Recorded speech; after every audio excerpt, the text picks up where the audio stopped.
This is a Joule's experiment. Joule's experiment consists of a closed container which is thermally insulated, which is completely insulated. Whatever heat produced inside the container cannot leave, or no heat interaction takes place between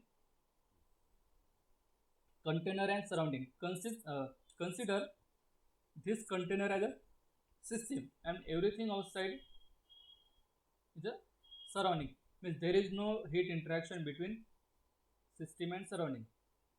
It is a closed insulated container, contains the water, contains the water at a particular temperature.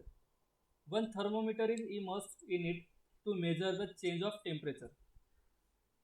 This is a paddle is connected with a wheel, and wheel is connected via rope to the weight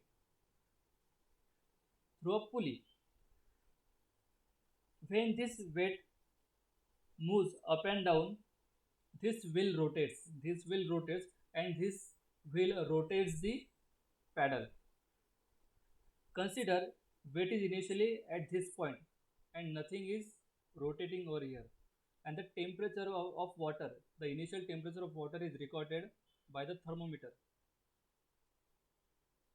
When weight moves by distance x, when weight moves by distance x, then it rotates the wheel and wheel rotates the paddle. As the paddle rotates, its water temperature increases. Water temperature increases, and that water temperature is recorded by the thermometer. Now change in temperature means there is a heat transfer.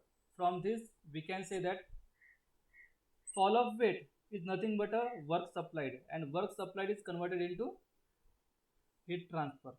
Here Joule is tried to uh, validate first law of thermodynamics. What is first law of thermodynamics? Heat and work is mutually convertible. When we supply the heat, it will give equivalent amount of work. When we supply the work, it will give equivalent amount of heat. Here Joule tries to convert work given to the system into heat transfer by the system. He pushed the weight by some distance and paddle rotates, and as the paddle rotates it increases the temperature of water, and temperature of water is recorded. Since temperature of water increases, it means heat transfer, no, heat releases takes place. It is coming out from the system. It means it proves the first law of thermodynamics. But when he done the experiment, he found that whatever work is supplied to the system does not convert it into same amount of heat, but it converted into it converted work into proportional form of heat. In the proportional, the work input to the paddle wheel is measured by the fall of weight, while the corresponding temperature rise of liquid in the insulated container is measured by the thermometer. It is already known to us from the experiment on heat transfer that temperature rise can also be produced by heat transfer. Means we can change the temperature of a container or the water by supplying heat also, but here we have to validate first law of thermodynamics, and first law of thermodynamics is conversion of work and heat. Therefore we cannot heat it by therefore we cannot heat directly by heat. We have to uh, increase the temperature by supplying the work. Now the experiment shows a definite quantity of work is always required to accomplish the same temperature rise obtained with the unit amount of heat, regardless of whether the temperature of liquid is raised by work transfer or heat transfer. The liquid can be returned by heat transfer in opposite direction to the identical state from which it started.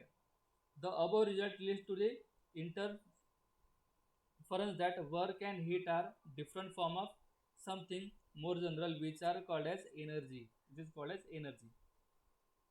It can be stated as an Invariable experience that whenever a physical system passes through a complete cycle, the algebraic sum of work transferred during a cycle is a cyclic integration of dw bears a definite ratio to the algebraic sum of heat transfer during a cycle.